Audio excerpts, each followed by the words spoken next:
looks like he's coming our way. Hopefully we can scare him away.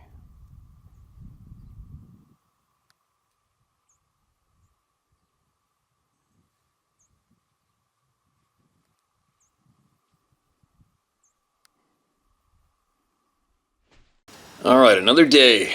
Okay, so I went online and I stole one of my videos from my other YouTube channel for a backdrop. And might be interesting for you to watch these mountain goats running around the rock face. Just out of curiosity, the bottom of this mountain you're looking at in this video, bottom left, is where a guy was camping along the river, and he was camping. His dog was locked on to something towards the river, and all he saw was these huge eyeballs up above a knocked over log on the Lillooet River. And if you travel over the top of the hill that these goats are on to the backside, that is where I found my arrow sticking up out of the snow 7 months later after I shot it in the ass of a bear. And that's also where a young man from Whistler, British Columbia wrote in about his timber cruising dad getting chased out of the timber above there as well. And then if you go to the right of this mountain face, the incidents are literally endless. Endless. But anyway, have a listen to these. Here we go. Another day. Definitely feeling a little better than yesterday, but it was a bit of a struggle all the way until probably this morning, I guess. But I'm all right now. All right enough. I get back into the gym and carry on with my mission. But anyway, I'm going to share something with you guys that I just was reading this morning. I thought, well, what the hell? It's right here in front of me. I'm going to share it. Listen to this. It's me and Sarah were talking about this the other day. We heard something about 1,000 people going missing a year in Thailand alone. So I Googled it up, and it says more than 1,000 people go missing in Thailand every year. Crazy. And 2 out of 3 are Thai children, and only a handful are foreigners. What is up with that? What's up with children being preyed on around the planet? You know, there's a side note. There's a tile cutting machine going on outside the hotel here somewhere at the place.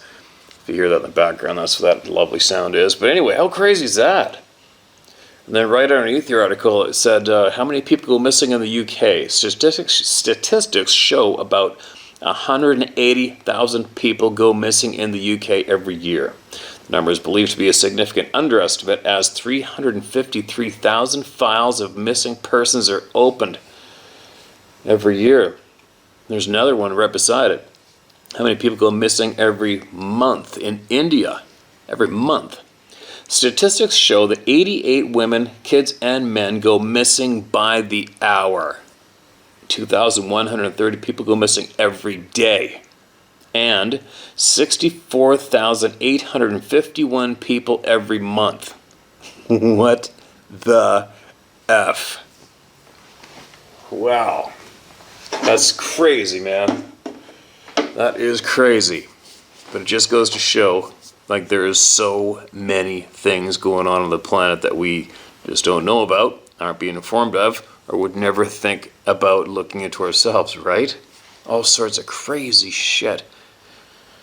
And then, of course, there's a lot of people in North America who've been ringing alarm bells about pedophilia and human trafficking, etc. in Hollywood, and with politics and politicians. And how do I feel about that? I'd say it's just like this topic and the topics we cover here. How many times do you hear about any topic before it's time to not ignore it?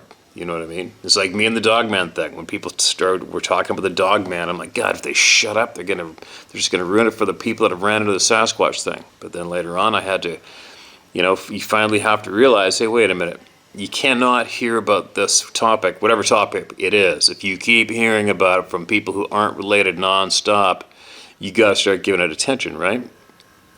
There's something to be said about the children going missing, isn't there? Amazing and sad and alarming.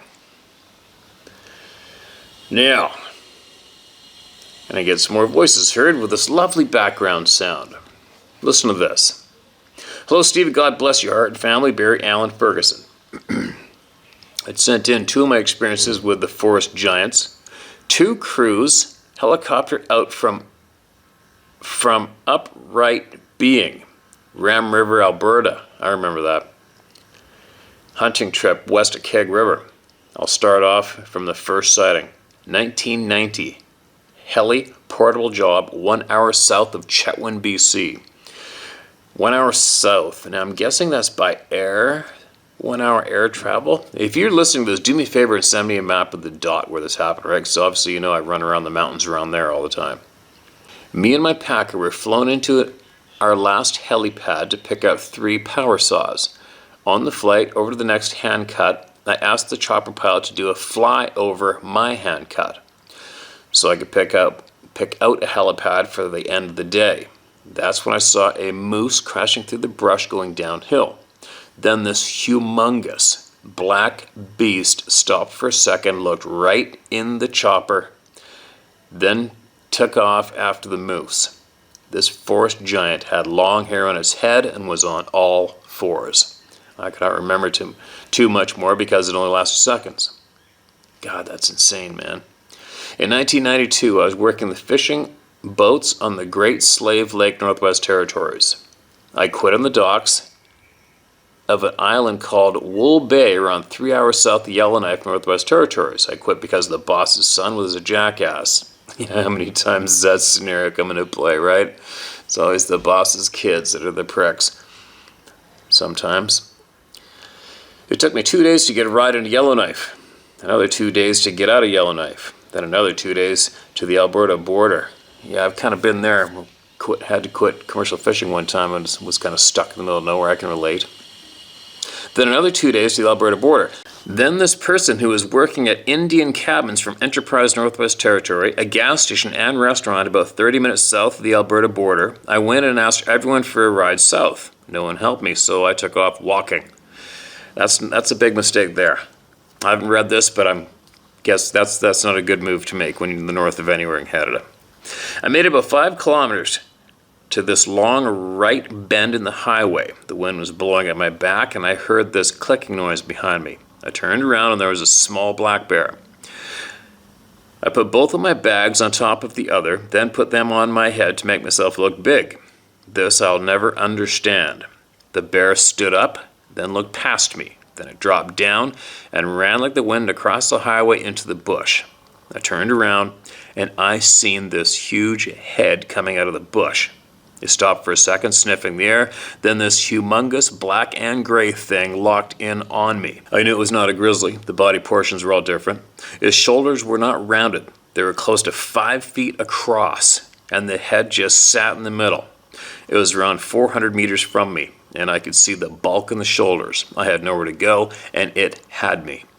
The beast knew it had me. I put the bags on my head to make myself look big. The beast came out of the bush and stood up, then dropped down and came running at me full tilt. I put the bags behind me to lessen the impact. Then I picked up 2 big rocks and yelled in the air, "I'm not going down without a fight."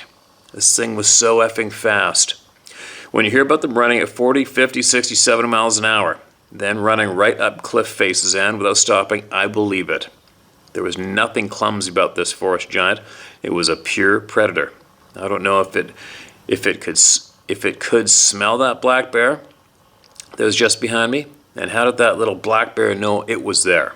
The wind was blowing towards the giant. It covered half the distance in no time and was around 100 meters from me when my angel came around the bend in a truck, saw it was going down. First she sped up her truck, then started beeping the horn and then slammed on her brakes. Without slowing down, this forest giant turned on a dime, ran across the highway and into the bush. When the beast was coming for me, I called on the Holy Spirit in the name of Jesus and I believed in my words. Okay, I can say this. You wonder why it looks like the head just sits on the shoulders? Can you imagine what kind of muscles it takes to run like that? All I seen was muscles rolling from shoulder to the neck, then to the other shoulder. There's something very special or different about the wrist and ankles. Its ankles were not straight forward, but moved around, and it looked like it had really big heels. I don't know if it was the position of the ankles to the feet, but it was odd. When it was broadside to me, I got a good look at the gigantic size of it. The shoulders were at least 6 feet high from the highway, and it was close to 6 to 7 feet long. Plus, the back was angled down towards its rump. The rump or bum looked like it was flat and no tail. Long grayish black hair on the head. It looked like it was bearded with a moustache, high cheekbones with no hair. The eyes were squinted. It looked like muscle coming off the mouth and chin went straight to the neck. I just remember seeing the muscle moving there. Also, the hair on the back of the neck and shoulders looked like they were standing up on end. The woman yelled at me to get in the truck, so I threw my bags in the back and jumped in. She was from Meander River, a First Nation res not far from the incident. She told me that they were having problems there all summer. She told me they were getting into people garbage, dry meat racks, and making a mess of things. They are they. Well, my angel drove me back to the Indian cabins. I went into the restaurant and found me a ride to High Level, Alberta, Canada. Then an old friend picked me up in High Level and drove me to Manning, Alberta. I believe that the little black bear felt the infrasound that this predator was giving off. As soon as I seen the beast, I felt like it had me. So I didn't run. I was praying in my head as I was putting the bags on my head, then putting the bags behind me and picking up the rocks. First, is infrasound real and did I witness it? Second, how many Sasquatches are really out there? And why are they still alive? I mean, are there so many of them out there that their death rate to birth rate are right where it should be? Because they're still out there after thousands of years. And it doesn't seem to be hardly, if any, deformed beings out there. So they must be finding mates out there. Or is it their lifespan in the hundreds? I looked at the 50 years with Fox's video. Fox has outlived the woman's grandmother and father, and I think she's in her 50s. There's something supernatural about them, my mother believed it. My grandmother was a medicine woman and dream walker. She believed it too. I know there's something supernatural about them. Why would I still be getting visits from them? In the forms of visions in my dreams and in the flesh. God is real, Jesus is Lord, and may peace be with you. Okay, man, appreciate that email. Very detailed on where you were. For all of our sleuths who enjoy to try to look into all the details and verify, right? It's funny, as soon as you said you started to walk down the highway, that's a big alarm bell for me. I mean, obviously you probably know where I've been guiding for years out of Toad River, British Columbia, and farther north. And there's a biologist that proved there's a predatory, aggressive nature. The farther north you go in BC anyway, probably North America, Canada, the farther north you go is the more intense the predatory nature is from black bears on humans. And there's so many incidents of black bears whacking people in the north. That's stupid. So yeah, walking down the highway up north, not a good idea. Especially up there too. The grizzly bears in the NWT are a little smaller, but they're way more aggressive too. But anyway, the Sasquatch sightings in the NWT, it's endless. It's freaking endless.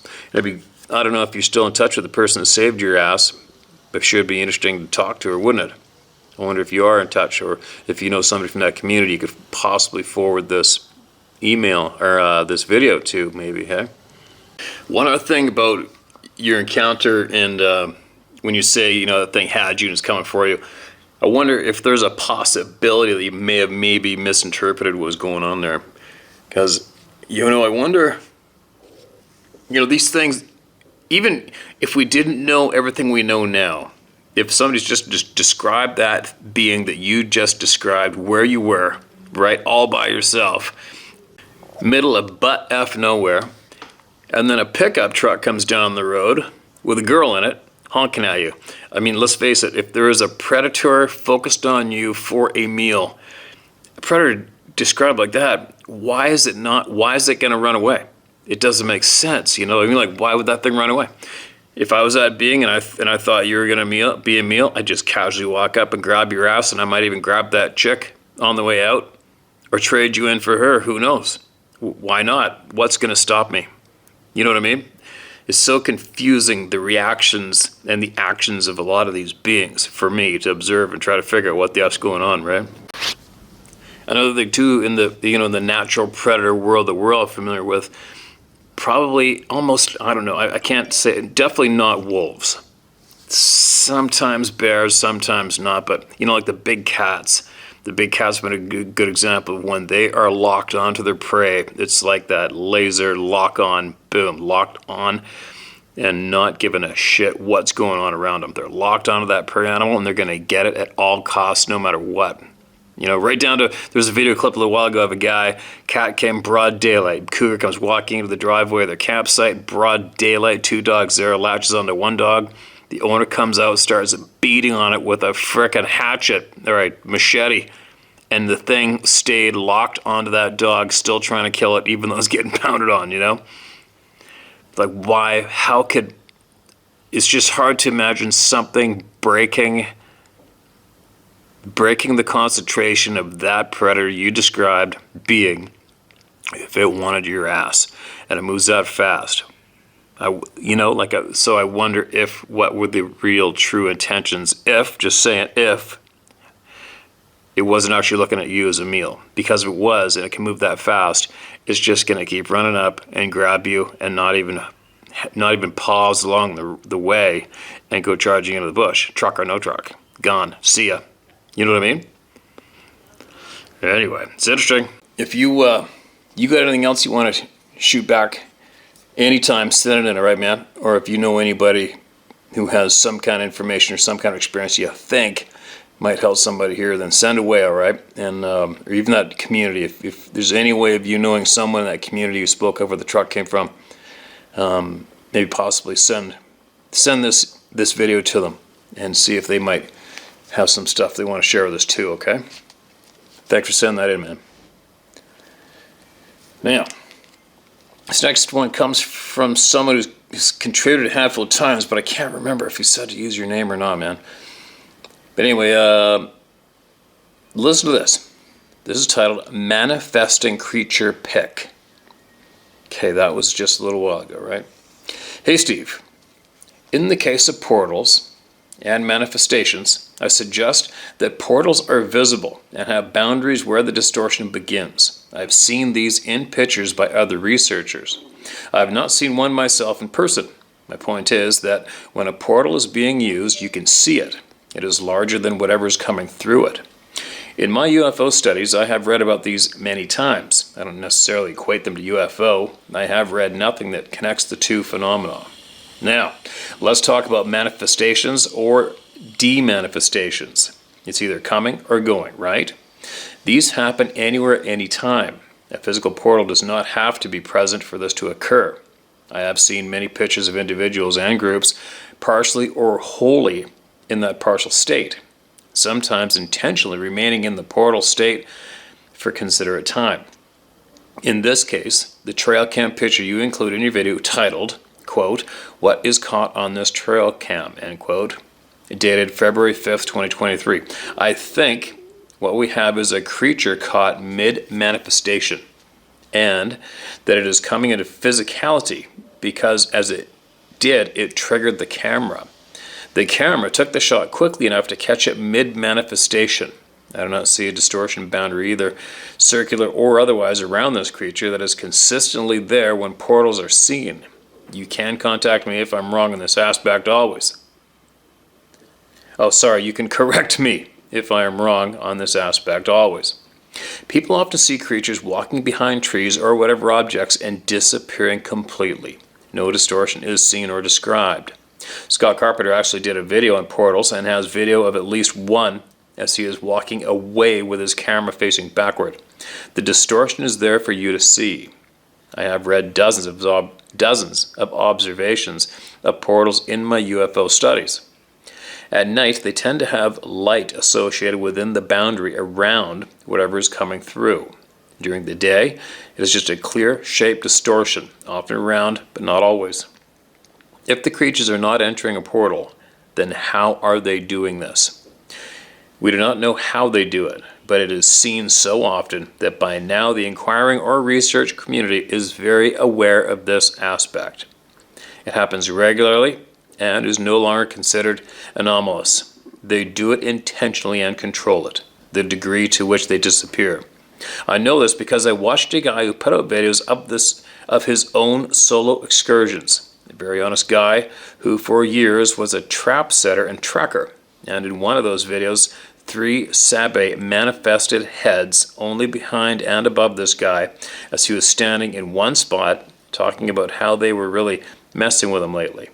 They were having fun and mocking him as he made the whole video talking about how they were messing with him. Had I not seen it myself and someone told me about it, I doubt I would have put much confidence in it. It was so apparent that I began laughing hard. It reminded me of the Three Stooges. My own conclusion is that any of these creatures who have the same or similar origins, base, genetics, and makeup, but are blended with different other genes such as canine or ram, they all exhibit the same capabilities of manifestation and demanifestation. So, Dog Man, Sabe, Ram Man, Goat Man all come and go at will. In this trail camera picture presented in your video, ignore the distorted parts and focus on the parts that are fully manifested. The legs. Using your knowledge of animals, ask yourself, what creature has legs like that? Is it a large canine, a ram, or a goat? In all the pictures I've seen that show a state change from invisible to visible, there is always distortion as the manifestation seems to go from the bottom to the top. Legs are always first to appear or last to go. In demanifestation, the upper portion of the creature is usually distorted, as you see in this photo, twisted around and not in the form you'd expect to see. That displaced distorted form twists around to its proper position as it comes into solidity visually. It's bizarre, but it is consistent. Always look for things that repeat when trying to understand something. Does it repeat or occur the same way consistently? Patterns are critical. In this correspondence, I took my observations and those of others like Scott Carpenter and tried to inform your audience that there are patterns to their actions and behaviors we can observe and learn from. I don't know how they do it, but Steve, you have read emails that indicate that the animal hybrids like Dogman have the same capabilities as Sabe or Sasquatch. I've learned that it seems base genetics are shared in these different hybrid creatures and Sabe. I shared with you the Book of Giants passages that talk about the blending efforts, these blending efforts to create the hybrids. It says the effort was headed by the fallen ones, those who created the Nephilim, but it only implies that Nephilim genetics are part of this. Until we can verify it, we are relying on the record. More genetic work is needed, I believe. If there are current efforts underway, the same formulas are being used, perhaps with slight modifications. Right now, I know very little about these newer efforts, but I am pushing to get more on this as time allows. I hope this helps. Patterns are there to be discovered, and patterns tell us what kinds of actions and behaviors they use consistently. Your readings of the emails give many examples of consistent behavior, and we have those who are brave enough to share their experiences to thank. Rob. Okay, Rob, I'll call you Rob for right now because I'm not sure if I'm allowed to use your name or not, man. I'm sorry. But anyways, you guys, this man has looked into these beings and more for a long time. And I'm definitely looking forward to hearing more from you, man. And we'll get together and talk soon. And the patterns, that's huge. You know, there's been a handful of related, unrelated. There's been a handful of people that have come to this channel and have complained and emailed and complained. It's all the same stuff. It's all the same thing, same stuff. Exactly, because it's really going on. Right? Patterns, you guys. Take note of that. The patterns. How many patterns have we seen, listened to, as we sponge up everybody's knowledge of what they're seeing? The patterns are endless. Write a list down. Write a list of the patterns. If you're trying to learn and looking for that missing puzzle piece for your puzzle, write a list down of the absolute obvious patterns we've seen in these. I don't even know how many emails now. I seriously haven't a clue. Thousands, right? Thousands. Thousands of people. Thousands of brave, honest people in the Club of No Return. Anyways, man, thanks for that. Keep digging, and keep sharing. It's endless. Let's see what else we got. Here's a stroke with a photograph or a painting or something. Missing picture from February 4th, 23 episode, question mark. I'm not sure if this is the picture that they were speaking of, but it's pretty close. All right. I don't know, possibly because I was sick. I don't know, my brain's not firing right now because I'm not remembering the email that was missing a picture, but I'll post this up because if it's missing, it's my fault, and I'm sure somebody's going to take notice and know exactly what you're talking about. So here you go, you guys. Here is the picture. Now, what else do we got? Photo of orb in Smoky Mountains. Hello, Steve. Just want to say this is what my mom's seen tonight. Also, I wrote about this. I wrote this out by hand first to eliminate grammar errors and all. Okay, but I might be kind of challenged myself, so I'm sure I'll read it smooth. Today, my mom and some of her friends went on a hike, calling it a full moon hike. They're only allowed to use red colored light emitting flashlights. Park rule. This hike took place in the Smoky Mountains / Blue Ridge Parkway. What? Park rule? There's an actual park rule that tells you what kind of flashlights you can use? You gotta be kidding me. Holy shit. All right, sorry for that little outburst. This hike took place in the Smoky Mountains Blue Ridge Parkway. While on this hike, she took many photos of the views. As she was scrolling through them, so I could see her favorite ones, she began telling me about seeing an orb of light up in the trees. Then showed me 2 different photos of the same spot, and in the second one you can see a blue/green orb. The area the photo was taken at was around 7.5 miles deep in the woods. She was at a field where normally elk are spotted. She informed me that they watched this orb move around to the tops of the trees for like 2 minutes. After she was done telling me about witnessing this, I told her, "Welcome to the Club of No Return," because many people, including yourself, Steve, have shared experiences with seeing the same thing. While she told me about this experience, I could see her face just light up with the joy/excitement because she knows that the Lord is with her while on hiking trips like this. My name is Matthew Lambert, and a proud member of the Eastern Band of the Cherokee Nation in Western North Carolina. Thanks to all those who have shared their experiences, and to you for giving everyone a place to do so. P.S. The first picture is a beautiful view, and figured you'd enjoy it. Just as I enjoy all the views you share with us, you can use any of these 3 pictures. If you would like to do so, that is. Okay, man, appreciate it. Yeah, okay, I can see that light in the trees for sure, in that first one. Crazy. I've seen lights myself. Do I know what they are? Nope. Do I have an idea? Kinda. Great pictures, man. Thanks for sending that in. And make sure your mom knows there's a safe place to go if she's got anything else going down or has happened or she wants to share. Okay, man? And email us back again if you pick up any more knowledge that somebody like me wants to sponge up. Now, here's another one titled Predator Being. Hi, Steve. I previously wrote you with this experience. At that time, your cell phone was destroyed, and I'm sure the email was lost. In 2012, we were living in a horse breeding town approximately 20 miles south of Albuquerque called Bosque Farms. Lived in an adobe home next to the Isleta Pueblo Reservation. Watching football Sunday afternoon in front room with my husband, who was laser focused on the game, I heard to my right a swishing/crackly noise. It was a transparent being, about 7.5 to 9 feet tall, traversing the adobe wall. It had a blue/pink edge that outlined its body. Otherwise was clear like the Predator. It had a smallish head compared to the body. It passed through our couch, which is up against the wall, and continued through the computer desk at the end of our front room, which is on the other side of that far wall, emptied into our master bedroom. I wrote David Plottis' experience at the same time I wrote you. He wrote back that he would have had a heart attack seeing this thing. Strangely, I had no fear, more fascination, and a bit stunned after it disappeared through that far wall. I never said anything to my husband, didn't want to take my eyes off of it. I wasn't sure what it would do. Has anyone else experienced this? People see them outside, but in a house indoors? Love the channel. It's great to have this forum. We need to get these strange happenings out to know you aren't going crazy. Thank you, Steve.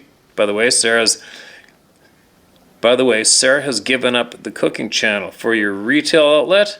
I enjoy her healthy recipes. A loyal round table follower, Laura. Okay, Laura, thanks for that.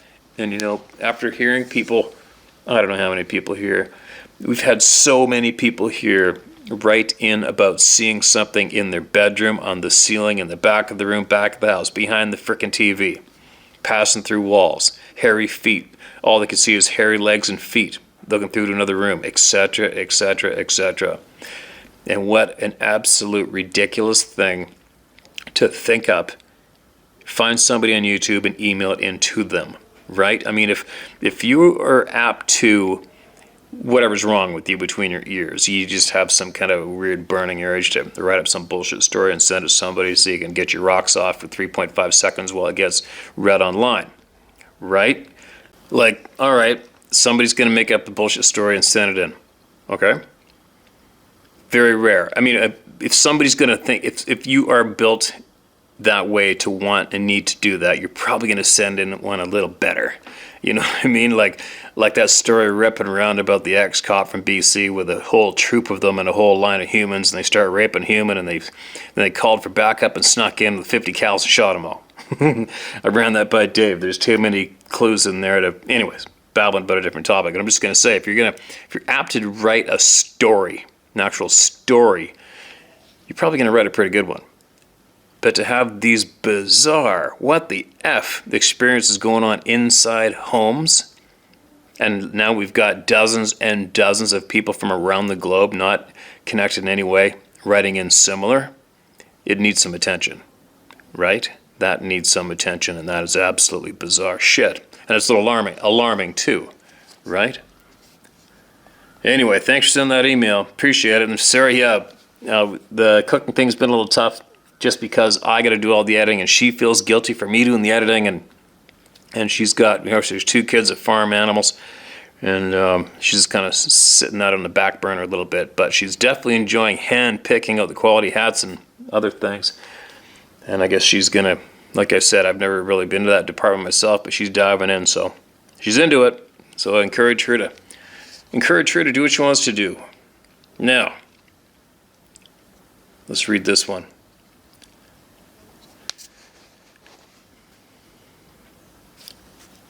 The first story is spot on. The one I saw as a kid had long hairs 5 to 7 inches on its arms and certain spots of its body, but it was really old and grayish-white hair.